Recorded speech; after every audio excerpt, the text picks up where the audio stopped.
교훈, 네 가지 나무 비유가 주는 교훈, 이런 제목으로 말씀을 드리고자 합니다.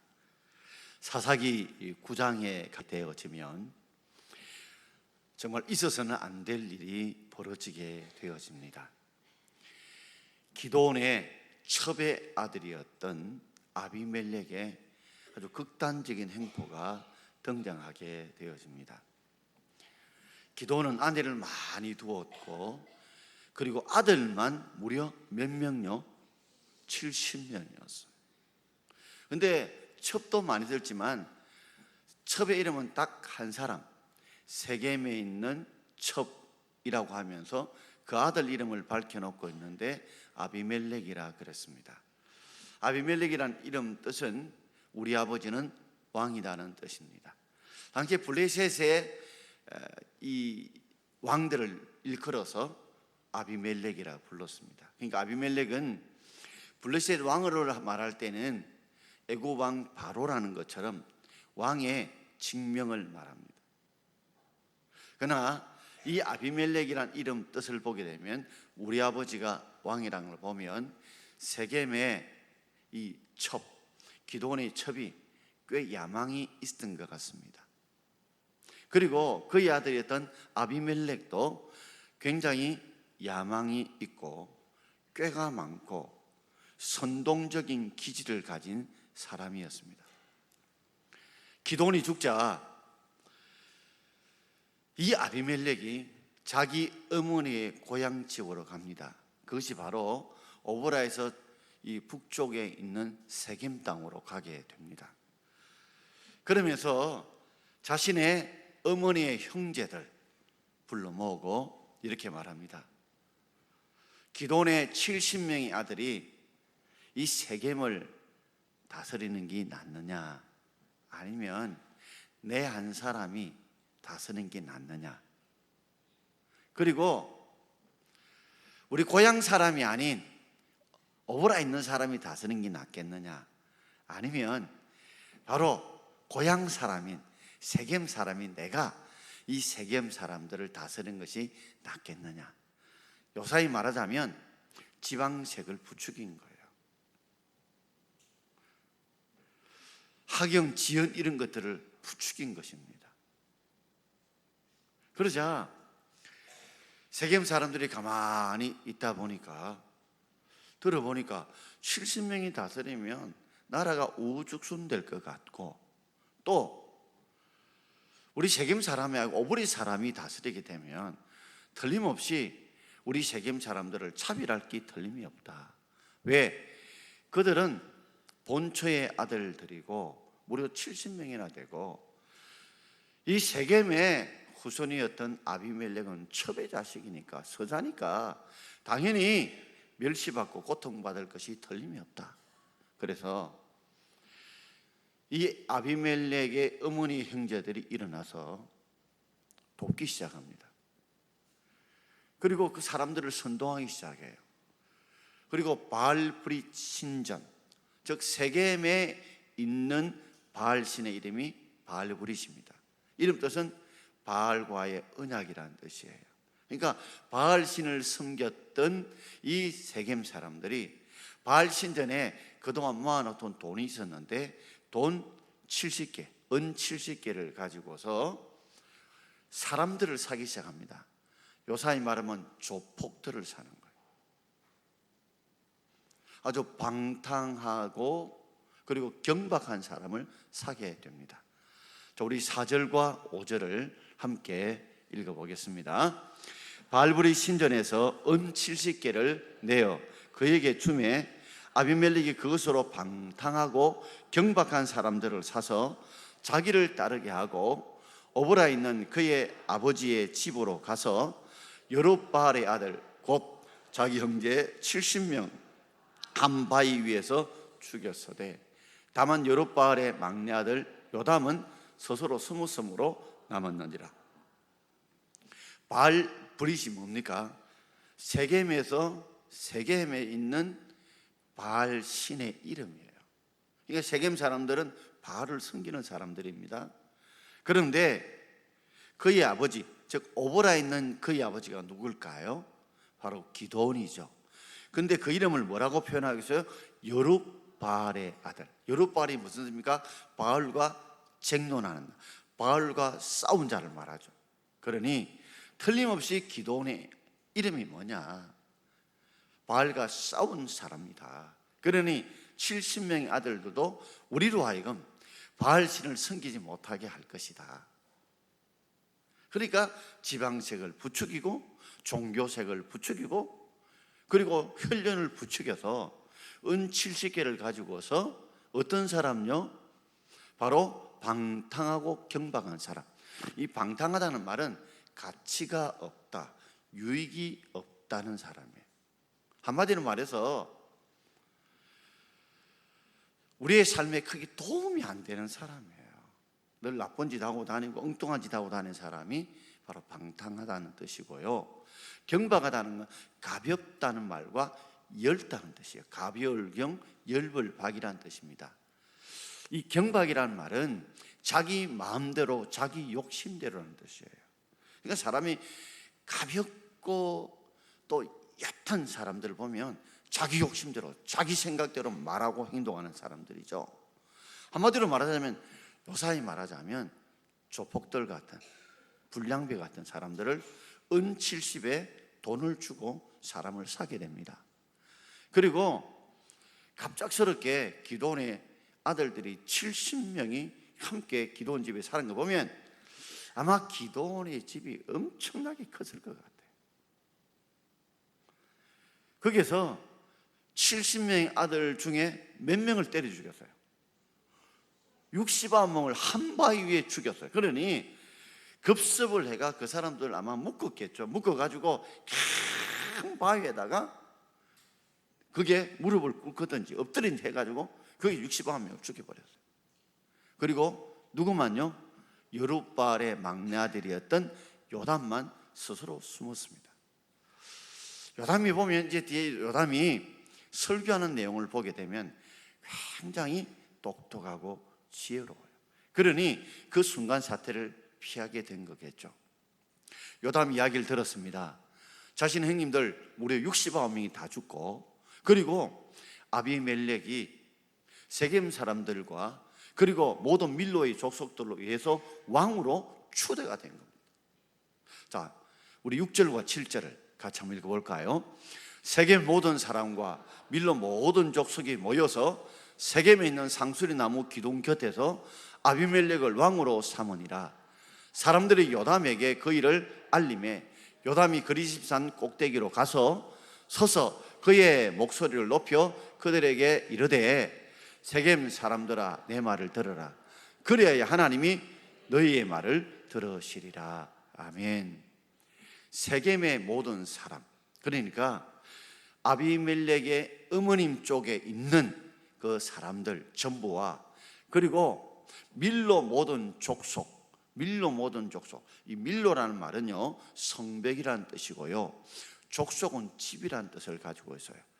당시에 이 가나안 족속인데 세겜 땅에 살면서 성벽을 세우고 살았던 사람들, 성벽을 세우고 그 안에서 신전을 지어서 살았던 민족이 바로 밀로 족속이라고 합니다. 그러니 세겜 사람들과 거기에 함께 거하던 이 밀로 족속들이 아비멜렉을 뭐로 추대해서요? 왕으로 추대하게 되어졌습니다. 그러니까 누군가가 요담에게 그 사실을 알려주게 되죠. 그래서 요담이 이제 4가지 나무의 비유를 설교하는데 어디서 합니까? 그리심산 꼭대기에서 합니다. 그리심산 하니까 뭔가 떠오르는 게 있죠. 이게 뭐예요? 하나님의 축복을 전하는 산이죠. 반대편에 있는 산이 하나 있어요. 무슨 산요? 저주를 전하는 산이 있어요. 에발산입니다. 그러니까 세겜 땅이 중간에 있으면 한쪽 산은 무슨 산? 그리심산. 한쪽 산은 에발산입니다. 에발산이에요.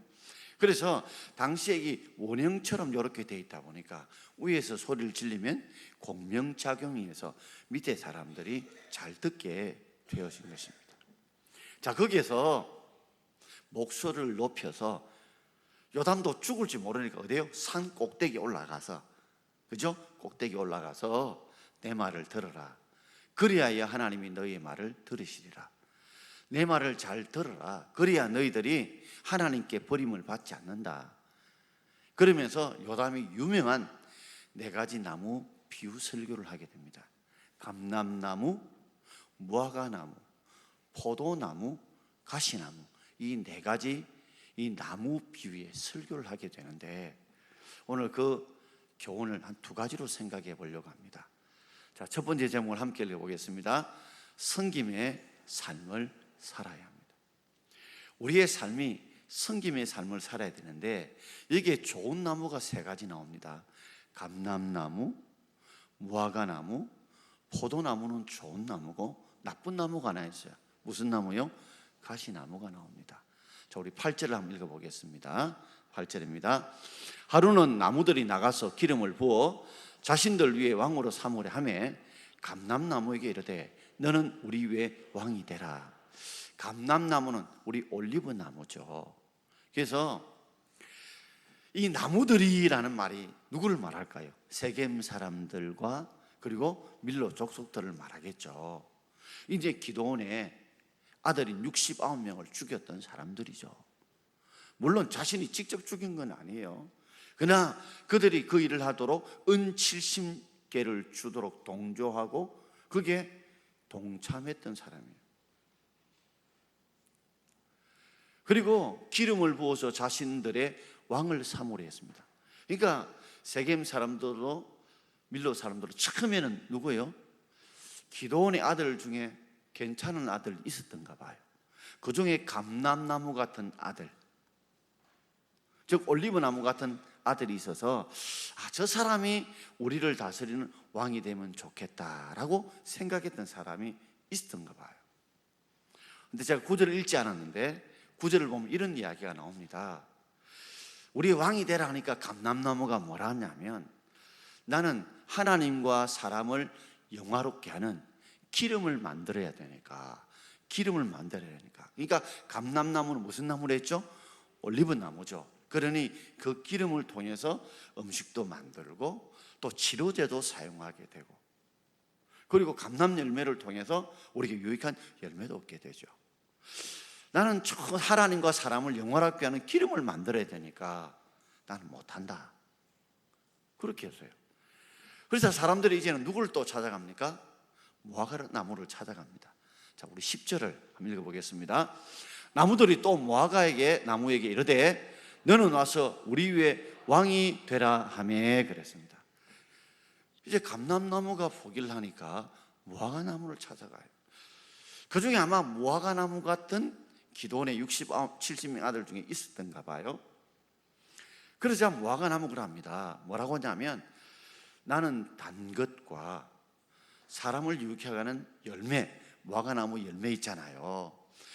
달고 사람에게 유익을 주는 그 열매를 만들어야 되니까 나는 못 간다, 왕이 될 수 없다 그랬어요. 또 거절을 했어요. 그러자 이제는 누구를 찾아가겠어? 포도나무를 찾아갑니다. 자, 우리 12절 말씀을 읽겠습니다. 나무들이 또 포도나무에게 이르되 너는 와서 우리들 위에 왕이 되라 하며, 자, 무화과도 아니니까 이제는 포도나무를 찾아가요. 우리 왕이 좀 되면 좋겠다. 그러니까 13절에 포도나무래요. 나는 하나님과 사람을 기쁘게 하는 이 포도즙을 만들어내니까 나는 왕이 될 수 없다, 거절을 해요.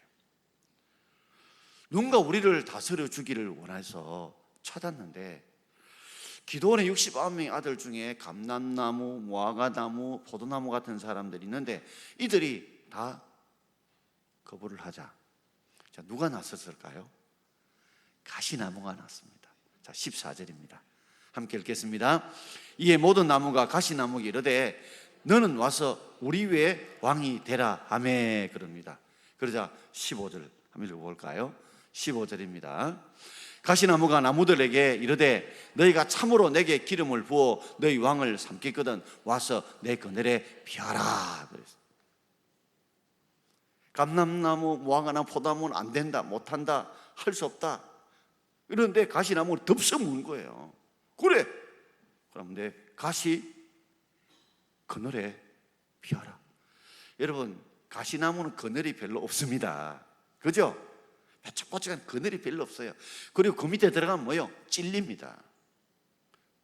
그러므로 그늘에 피하라는 말은 결국 그들을 만들어주고 그들을 지켜주는 것이 아니라 찌를 수 있다는 거죠. 근데 사람들이 그걸 깨닫지 못했어요. 아비멜렉의 실제, 즉 가시나무인 아비멜렉의 실제를 제대로 파악하지 못하고 이가 안 된다, 저가 안 된다 하니까 결국에는 누가요? 가시나무가 들썩 그것을 받다 보니 결국에는 세겜 사람뿐만 아니라 밀로 사람뿐만 아니라 그 이스라엘 백성 전체가 고통을 당하게 된 것입니다. 저는 이 말씀을 생각하면 참 귀중한 교훈을 받습니다. 한국 교회가 내 교회만 잘 되면 된다, 이런 생각을 가지고 있었어요. 그것이 바로 이스라엘 백성들의 생각이죠.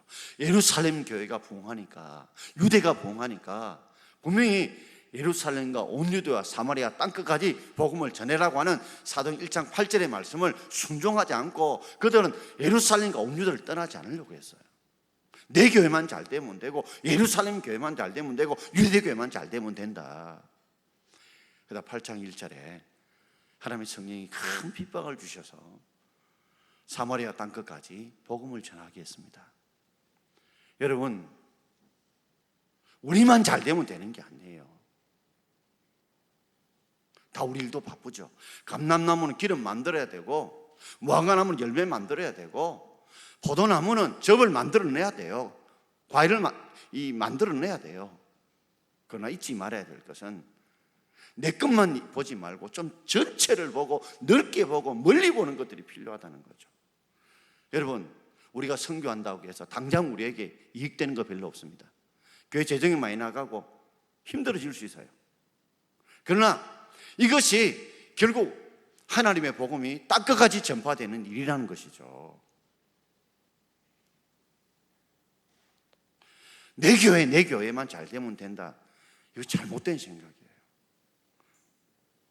우리는 성도님들이 복음의 영역들이 우리 교회만 잘 되면 되는 것이 아니라, 동막교회만 잘 되는 것이 아니라 동인동 주변에 있는 삼덕동도, 신암동도, 신천도 교회도 함께 잘 되기를 바랍니다.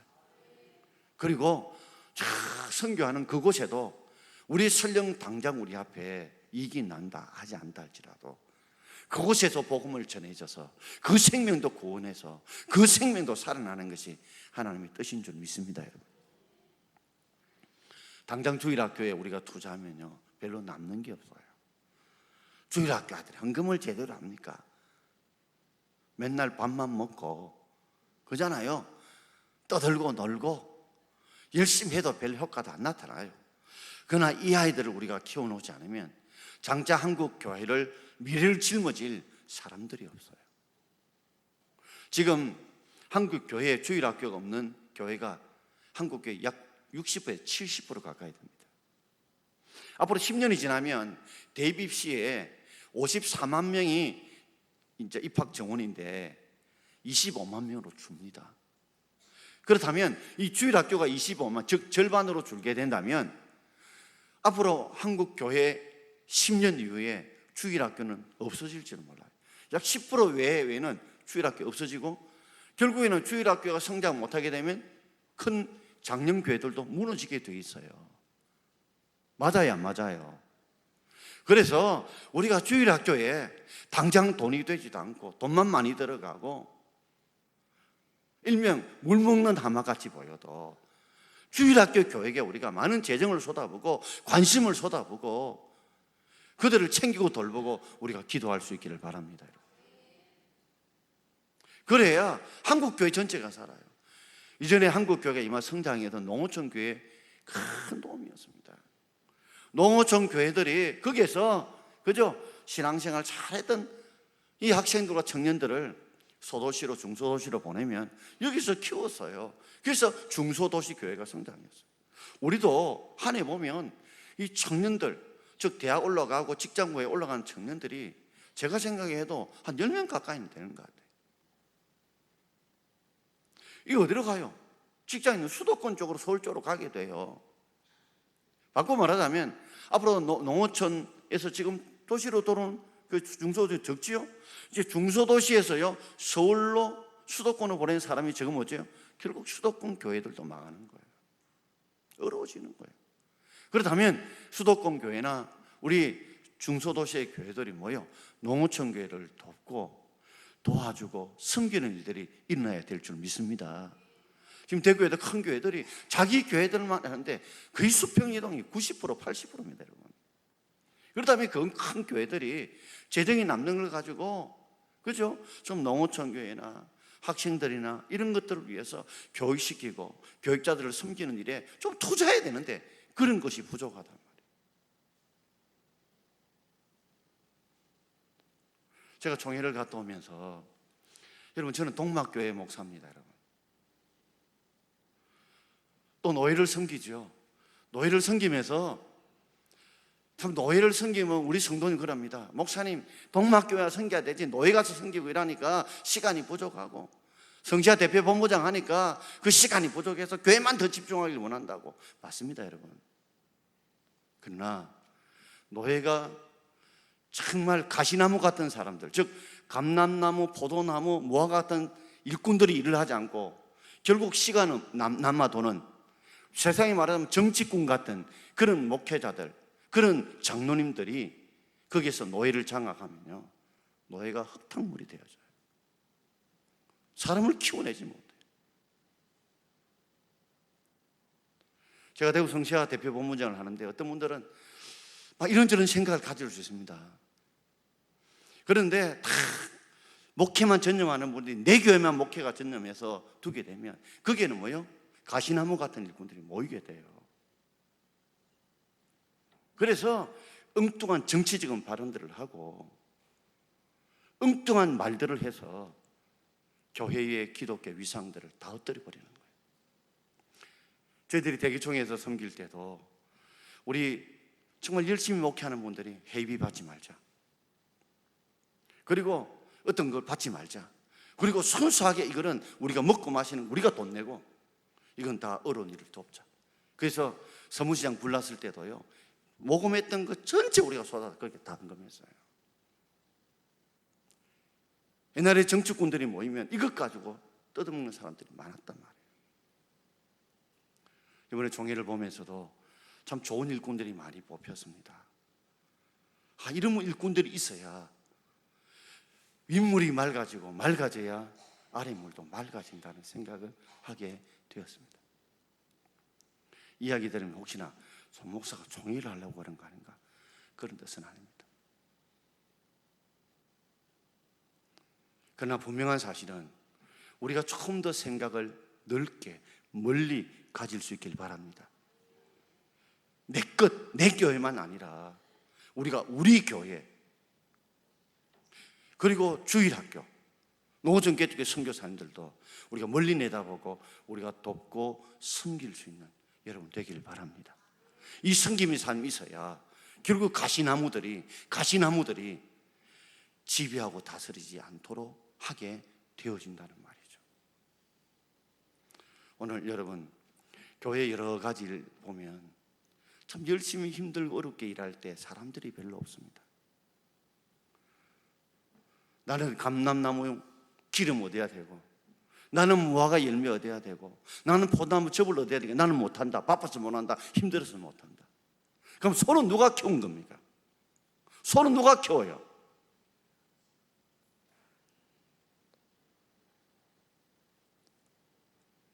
우리가 조금 더 동막교 우리 젊은 우리 집사님들, 우리 권사님들, 장로님들, 또 연배되신 분들은 좀 멀리 내다보고 우리 동막교회 때문에 이 동인동이 잘 되길 바랍니다. 우리 주위에 있는 교회도 잘 되길 바랍니다. 저는 제 또 꿈 중에 하나가 부교육자를 잘 키워서 정말 좋은 부교육자들이 각자의 자리에서 교회들을 잘 섬긴다면 이거 역시 제가 해야 될 중요한 사명입니다. 내 혼자만 목회 잘하고 끝나는 것이 아니라 정 목사님이 잘 다져놓았던 걸 제가 이어받았고, 그래서 다음에 또 잘 키워서 그분들이 대구교회와 한국교회를 잘 섬긴다는 거, 그것이 바로 가시나무가 다스리지 않고 감람나무와 무화과 나무와 포도나무가 다스릴 수 있도록 하는 것이 아니겠느냐는 것이죠. 우리 성도님들이 좀 넓은 시각을 가지고 좀 멀리 보고, 그리고 우리가 어려운 이를 돕는 일에 힘을 쏟을 수 있길 바랍니다. 우리가 10월 26일 날 6km 글로벌 이제 아프리카 운물 파주기 위해서 이제 2만 원을 대고, 2만 원 내지만 우리 한 1만 원 이상은 받습니다. 티도 받고 메달도 받아요. 왜냐하면 한 교회에서 한 사람이 많은 돈을 감당이 어려우니까 십시일반으로 2만 원씩 좀 내서, 그저 함께해서 저 아프리카의 사람들에게 우물을 파주자. 왜 6km냐면 보통 아프리카에 물을 깃기 위해서 오고 가는 거리가 6km랍니다. 10월 5일 날 우리 임직식과 은퇴식이 있습니다. 내가 임직 안 맞는데 이래 생각하지 마시고, 우리 임직을 받고 은퇴하는 분들을 위해서 그분들이 수고한 분은 우리가 격려하고 위로하고, 새로 임직 받는 분들은 함께 위해 기도하는, 그래서 함께 그분들이 내만 잘 될 것이라 우리가 잘 되고, 그리고 하나님의 영광을 위해서 함께 일할 수 있도록 여러분 기도하고 협력해 주시길 바랍니다. 또 10월 10일은 바다에도 있습니다. 바다에 사랑 나누는 이웃 돕기 바다에도 뭐 이렇게 생각하지 마시고 우리 함께 힘을 모아서, 그죠? 참 거기서 나오는 수익금 해봤자 사실 얼마 되진 않습니다. 왜냐하면 우리가 너무 싸게 팔아요. 저는 왜 때문에 싸게 파냐는데, 그래도 동막과 여기 있을 때까지 주위에 많은 분들이 도움을 많이 주셨어요. 좀 베풀고 그분들에게, 그리고 남는 수익금은 또 러버박스를 통해서 은밀한 가운데 조금이라도 그분들을 돕는다면 얼마나 유익할까요? 이번에 유초동부가 제주도 비전 트립을 갑니다. 올해는 정말 큰 행사를 벌였습니다. 유초동부도 가지만 이미 중고동부 청년부들이 제주까지 갔다 왔어요. 쉬운 일이 아니었습니다. 이미 우리 작년들 한번 갔다 왔지만 앞으로 우리 학생들을 위해서 좀 더 많이 우리가 투자를 하고 넓은 세계를 볼 수 있도록, 경험할 수 있도록 우리가 많이 키우고 기도하고 협력하고 도울 수 있는 저와 여러분 되기를 주의 이름으로 축원합니다. 자, 두 번째 큰 제목을 우리 함께 마무리해서 읽겠습니다. 선한 자들이 뭉쳐야 합니다. 자, 오늘 9절 말씀을 함께 읽겠습니다. 9절입니다. 감람나무가 그들에게 이르되 나의 기름은 하나님과 사람을 영화롭게 하나니 내가 어찌 그것을 버리고 가서 나무들 위에 우쭐대리요 한지라. 내가 기름으로 하나님과 사람을 영화롭게 하는데 그것을 버리고 가서 하지만, 원문의 뜻을 보면 그 일을 두고라는 뜻입니다. 리브라는 뜻인데 그 일을 두고서 내가 이 일을 해서 우쭐대리요. 감람나무 생각이 참 옳죠. 바르죠. 절대 우쭐대는 것은 옳지 않다. 그런데 하나님과 사람을 영화롭게 한 일, 좋은 일입니다. 그러나 또 다른 큰 일을 해야 될 일이 있다면 감람나무도 나도 힘을 뭉치고, 그 다음에요 무화과나무도 힘을 뭉치고, 그리고 포도나무도 힘을 뭉친다면 얼마든지 그들을 우리도 기름도 짜면서 열매도 얻으면서 접도 얻으면서, 그죠? 함께 일을 할 수 있다는 거죠. 일을 해보면 악한 사람들은 잘 뭉칩니다. 악한 사람은 잘 뭉쳐요. 아주 단단하게 뭉쳐요. 도둑놈들 보십시오. 조폭들 보십시오. 의리가 똘똘 뭉쳤어요. 그런데 선한 생각을 가진 사람들 보면 좀 더 힘든 일, 어려운 일 되면 떠나버립니다. 그러니까 결국 악한 사람들이 끝까지 남아서 가시나무 같은 그런 일들을 벌이게 되었습니다. 여기에 금요기도 함께 나온 성도 여러분, 우리가 여기 어떤 분은 감람나무 같은 분이 있어요. 기름을 만들고, 어떤 분은 무화과처럼 열매를 맺는, 어떤 분은 포도나무처럼 접을 만들어내고 열매를 만드는 분도 계십니다. 그분들이 내일 바빠서, 내일이 힘들어서 못한다 하지 마시고 우리 기도에도 함께 기도하고, 어려울 때 함께 돕고, 또 함께 조금이라도 내어서 함께 우리가 선한 일을 우리가 감당할 수 있는 여러분 되길 바랍니다. 우리가 이삭 주기, 또 앞으로 장학금도 어쩌면 한 2, 3년 지나면 이게 다 말라버릴지 몰라요. 내년에 우리 이준호 목사님 선교사로 우리 파송하려고 하는데 6개월 동안 훈련을 시킬 겁니다. 철저히 훈련을 잘 하도록. 그러면 우리 모든 성도님들이 1,000원이든 2,000원이든 3,000원이든 다 작더라도 자기 이름으로 우리 주일학교도 헌금할 수 있기를 바랍니다, 여러분. 그래서 정말 작은 우리 마음, 큰 사람이 많은 거 내는 것보다는 작은 사람이 조금이라도 우리가 할 수 있도록, 누구 이런 가족 하나에 뭐 하는 것보다도, 그래서 함께 마음을 모으고 뜻을 모으고 함께 섬겨나갈 수 있도록. 그럴 때 우리가 앞으로 다음 세대와 또 우리가 하나님의 뜻을 이루어가는 일을 통해서 하나님이 더 큰 은혜와 복을 주실 줄 믿습니다. 제가 점심 때 식사를 하고 이래 오니까 중구청 쪽에는 지금 막 아파트 새로 지으려고 막 이게 철거 준비를 하고 있더라고요. 참 어려울 때입니다, 여러분. 근데 많은 주위에 있는 목사님들이 그래요. 뭐 동막교회나 주위 있는 교회들이 비슷한데, 동막교회는 그래도 새가족들이 오고 성장하는 이유가 뭐냐? 여러분, 우리 십시일반으로 맡은 분들이 열심히 해주기 때문인 줄 저는 믿습니다. 식당에서 음식 만드는 분 자부심을 가지십시오. 정말 음식 먹는 거 별거 아닌 것 같죠? 절밥 물다가 절 사람 됩니다, 여러분. 국수를 먹고 나면요, 침 튀겨서 말도 못해요. 밥을 먹으면 오래 먹어야 돼요. 밥 먹을 동안에 새가족은 제 얼굴 보고 이야기도 하고. 정말 밥 하는 게 얼마나 큰 교회 부흥에 힘이 되는지 몰라요. 주차를 담당해 준 분들도 사실 어떤 분들은 교회 와서 주차될 데가 없었어요. 교회 가는 분들이 많이 있습니다. 참 안타까워요. 그것도 방법이 없어요.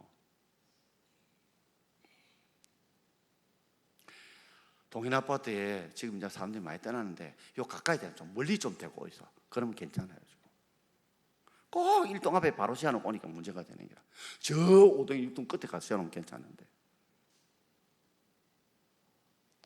그래서 우리가 그렇게 주차해 주는 분들, 오늘도 금주기도 차량 운행해 주신 분들, 오늘 찬양해 주신 분들, 방송심에서 애쓰는 분들, 또 새가들 섬기는 분들, 여러분들의 이 선한 자들의 수고를 통해서 우리가 함께 할 때 가시나무가 침범하지 못하도록 우리가 만들어야 될 줄 믿습니다, 여러분. 선한 자들이 힘을 내고 선한 자들이 선한 일에 힘을 뭉쳐야 가시나무가 이 가운데 발을 붙이지 못하는 겁니다. 자, 우리 마지막 15절 한번 읽어볼까요? 자, 15절입니다. 불이 가시나무에서 나와서 레바논의 백향목을 사를 것이니라. 결국 불이 뭐예요? 이 나쁜 불이 누구한테 나오는 거예요? 가시나무에 나와서 레바논의 백향목, 백리까지 향기를 품는 나무라는 그 좋은 나무를 불살라버린다는 거예요. 그래서 여러분, 교회나 그리고 모든 데는 좋은 일꾼이 일을 할 수 있는 분위기를 만들어야 될 줄 믿습니다, 여러분. 그래서 좋은 목회자가 와야 되고요, 좋은 중직이 뽑혀야 되고, 그분들이 그 역할을 잘 감당해 줘야 돼요. 어떤 데는 몸으로 오면 기도라도 많이 해 주십시오. 그게 하나님의 도움이 얼마나 큰지 몰라요. 금요일 함께 앉아서 같이 기도하는 것만 해도 목회에 힘이 됩니다, 여러분. 큰 힘이 돼요. 말씀 마치고자 합니다. 네 가지 나무 비유를 통해서 우리는 정말 이 섬기는 삶에 있어서 영역을 넓히고, 그리고 생각을 넓히고, 다 멀리 내다보면서 우리가 섬기는 우리가 되길 바랍니다. 내일이 바쁘다고 내 것만 생각하지 말고 달리 보면 좋겠어요. 저는 우리 동학교만 잘 될 게나 이 주위에 있는 개척의 주위도 좀 잘 됐으면 좋겠습니다, 여러분.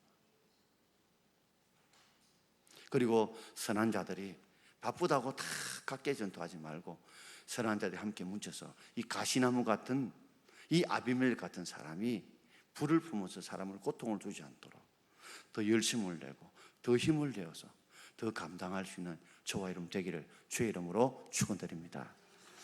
자, 우리 찬송